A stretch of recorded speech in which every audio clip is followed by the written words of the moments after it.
The void between universes was never meant to be witnessed by living eyes, yet Nolan Grayson tumbled through it with blood on his knuckles and fire still clinging to his ceremonial armor. Behind him, the Viltrumite warship burned in a dimension already forgetting his name.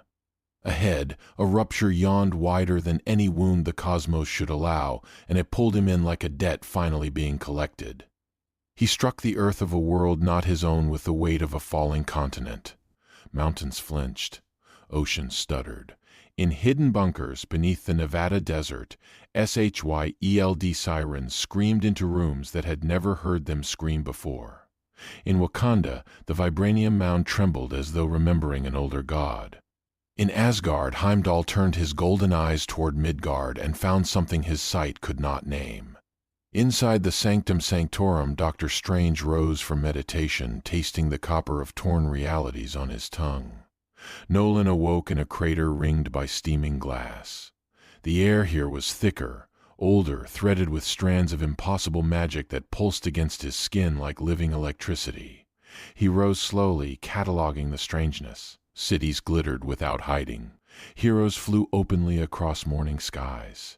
This world did not conceal its wonders, and that alone unsettled him more than any battlefield.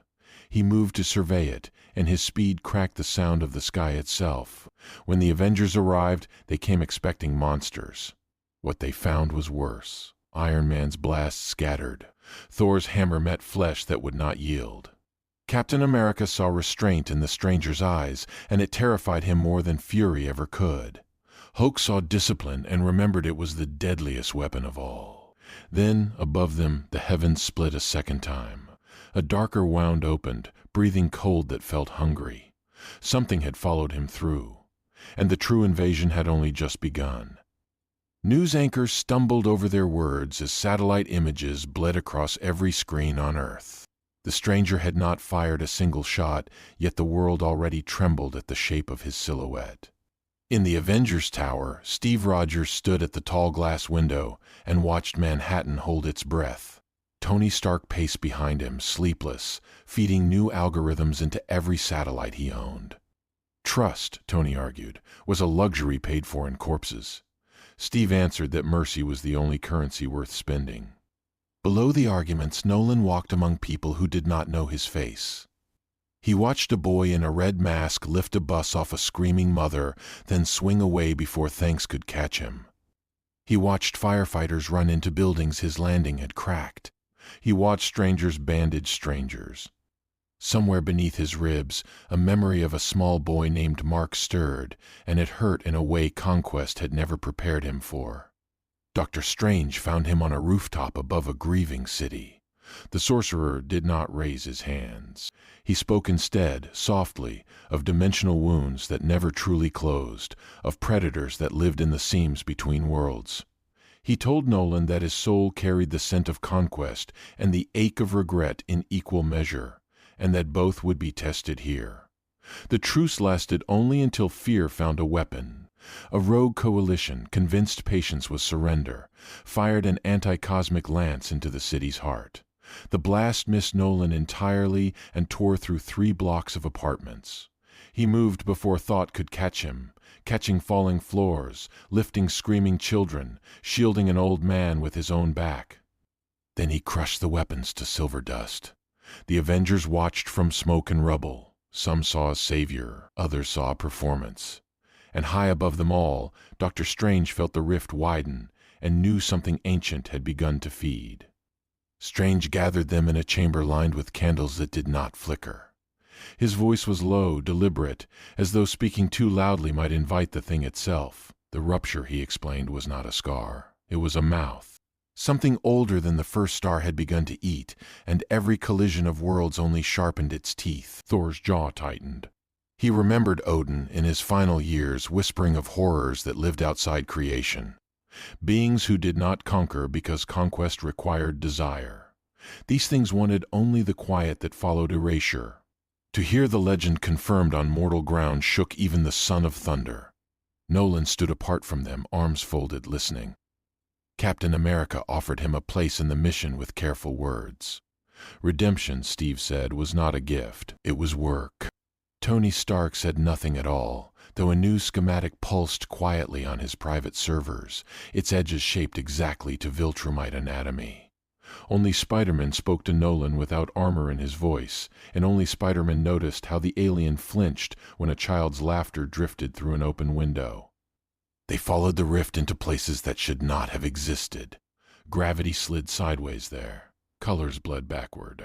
They walked through the bones of dead Earths, past monuments to heroes no history remembered, past silences so complete they felt like accusation. Nolan saw a version of himself standing frozen above a ruined city and looked away before the vision could finish speaking. The entity revealed itself at last, not as a beast, but as a cathedral of stitched universes, breathing softly. Its voice was gentle. It offered Nolan a throne beside it. Together, it said, they could end suffering by ending choice. No more heroes falling. No more sons burying fathers. Only order. Only stillness. For one long, terrible moment, Nolan remembered the Empire and how sweetly they had once phrased the same offer. He refused, quietly, firmly. He said that a cage of peace was still a cage, and freedom without pain was not freedom at all. The cathedral shuddered. Its voice hardened. Its first blow shattered a mountain and hurled Thor through a canyon. Across Earth, dozens of new fractures split open. Skylines began to overlap with alien horizons. Two universes were beginning to remember they were once one. The sky above Earth became a battlefield of stolen worlds. Ash from unknown wars drifted onto Manhattan streets. Cathedrals from forgotten centuries rose beside skyscrapers. Beasts with no names in any human tongue tore through highways. Every hero the planet could summon answered the call, and still the horizon kept breaking. Strange gathered the survivors in the ruins of the sanctum. His hands trembled as he drew the sigils. The bridge, he explained, had to be sealed from inside. Whoever entered would need to survive gravities that crushed stars and hold the seal until both universes tore fully apart. No mortal frame could endure it, no god either. Only one warrior in the room could. Nolan stepped forward before anyone asked. There was no speech, no promise. Only a small nod and eyes that had finally stopped running from themselves.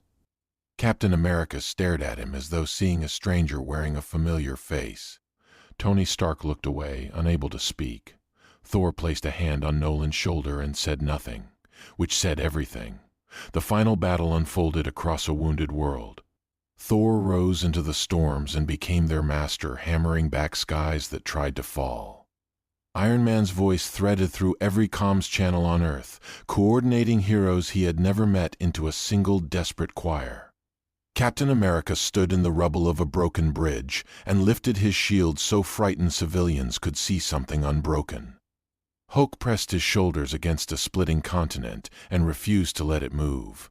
Spider-Man ran through burning streets, pulling strangers from fire, whispering apologies to those he could not reach. At the heart of the rift, Nolan met the entity alone. It did not strike him with fists. It struck him with memory. It showed him every world he had burned in the name of Viltrum, every family he had silenced.